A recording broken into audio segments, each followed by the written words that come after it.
నేటి ఆత్మీయ మన్నా ప్రభునామంలో అందరికీ వందనాలండి. వాక్యం చూసుకుందాం రండి. కీర్తనల గ్రంథం 94వ అధ్యాయము 14వ వచనము. యెహోవా తన స్వాస్థ్యమును విడనాడువాడు కాడు. ఆయన సొత్తైన మనలను ఆయన విడిచిపెట్టేవాడు కానే కాదు. నా స్వాస్థ్యమైన ఇజ్రాయేలీలారా, మీరు ఆశీర్వదింపబడదురని చెప్పి వారిని ఆశీర్వదించాడు. అదే విధముగా మనల్ని కూడా ఆశీర్వదించడానికి ఆయన సిద్ధంగా ఉన్నాడు. ఆయన జనాంగమైన ఇజ్రాయేలీలు అంటే అబ్రహాము సంతానము ఇస్సాకు సంతానము యాకోబు ఇజ్రాయేలుగా పిలువబడ్డాడు కదా దేవుని చేత. ఇంక నుంచి నిన్ను యాకోబు అనరు, ఇజ్రాయేల్ అని పిలుస్తాడు, నువ్వు ఇజ్రాయేలువి అని చెప్పి దేవుడే అతడికి ఇజ్రాయేల్ అనే పేరు పెట్టాడు కదా. అతని సంతానమే ఇజ్రాయేలీలు. ఇది మనందరికీ తెలిసిన విషయమే. 12 మంది సంతానం వారే ఇజ్రాయేల్ గోత్రకర్తలుగా నిలిచారు. వారి సంతానమే నేడు ఇజ్రాయేల్గా పిలువబడుతున్నవారు. కరువు కాలమందు వీరంతా యోసేపు ద్వారా ఐగుప్తుకు కొనిపోబడ్డారు. ఐగుప్తుకు కొనిపోబడినప్పుడు వీరంతా 70 మంది కాగా, అక్కడ యోసేపు మరణానంతరం, తర్వాత ఫరో మరణానంతరం ఈ యొక్క ఇజ్రాయేలీలు విస్తరింపబడుతూ వచ్చారు.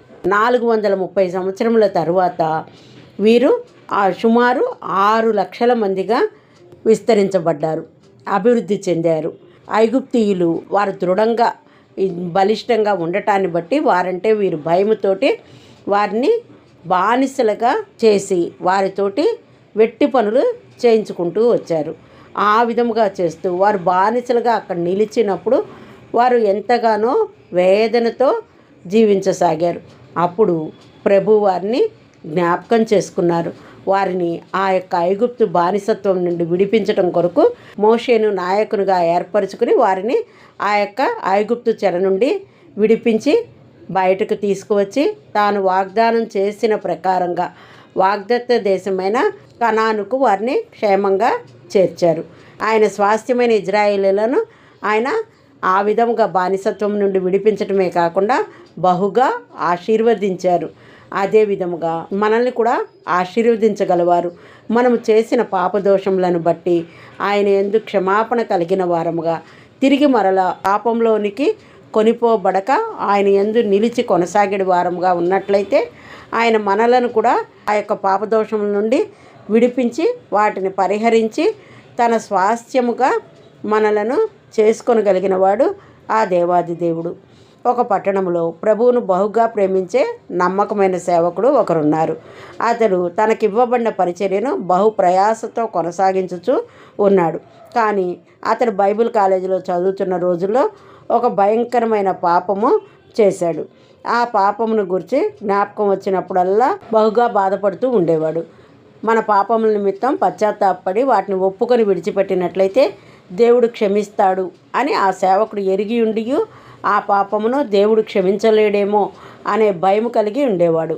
ఆ భయముతో ప్రతిదినం ప్రార్థించేవాడు. ఒకరోజు అతడు చేసిన ఆ భయంకరమైన పాపం గురించి మరింతగా కన్నీటితో ప్రార్థిస్తుండగా దేవుడు తన మెల్లని స్వరము ద్వారా ఆ సేవకుడితో ఈ విధంగా మాట్లాడాడు. నీవు చేసిన పాపం గురించి పదే పదే జ్ఞాపకం చేసుకుంటూ భయపడుతున్నావు, కానీ ఆ పాపాన్ని నేను ఎప్పుడో క్షమించాను, ఎవరి పాపమునైనాను నేను జ్ఞాపకం చేసుకోను అని బదులిస్తుండగా ఆ సంఘ కాపరి కళ్ళలో నుండి కృతజ్ఞత కన్నీళ్ళు జలజల రాలేయి.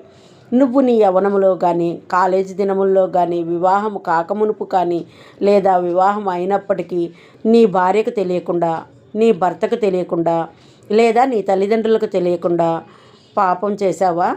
నేను చేసిన పాపం ఘోరమైనది, దేవుడు కూడా క్షమించలేడు అని దిగులు చెందుతూ చేసిన పాపం యొక్క జ్ఞాపకాలు నిన్ను చిత్రవద చేస్తూ ఉన్నాయా?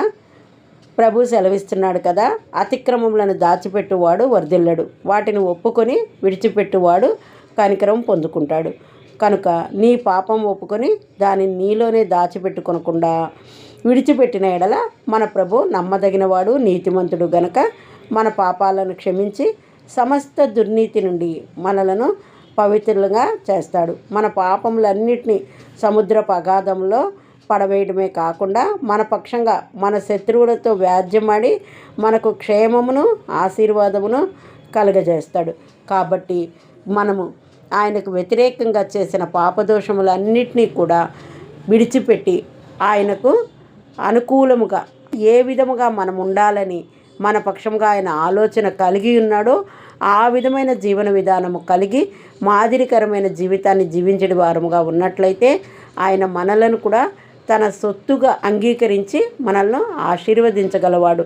అప్పుడు మనమును ఆయన స్వాస్థ్యంగా నిలిచెడి వారముగా ఉంటాము. కాబట్టి ఆ విధమైన నడవడి కలిగిన వారముగా ఆయన స్వాస్థ్యముగా ఆయన చేత విడవబడకుండా ఆయన చేత ఆశీర్వదింపబడే వారముగా మన పాపములన్నిటినీ పరిహరించి మనలను ఆయన సొత్తుగా చేసుకునే వారముగా నిలిచి కొనసాగుదుము గాక. ఆమెన్. హల్లెలూయా.